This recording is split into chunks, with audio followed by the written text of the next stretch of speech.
When people are talking about, the sort of rebirth and sort of the re-explosion of the IPO market, right. Number one, that's for individual investors, you, me, our advisors, whoever it is, to obviously get a hold of some of those shares and hope they go to the moon, right? Right. And then the other part of it, of course, is, it's that liquidity and accessibility that still exists in the private space, but just not on the same level.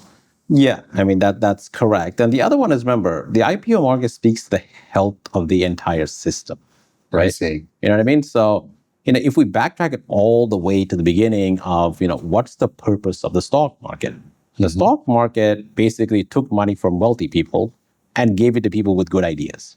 That's the functional tool that the stock market is, right?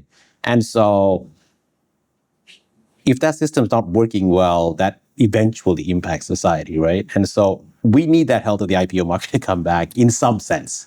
Okay. Right? At the end of the day, if you want that capital to be dispersed amongst everyone, as opposed to just having this tiny sliver of people that have all the money and are now invested in all the high growth companies, that's a problem, right? Like that's a significant social issue at some point.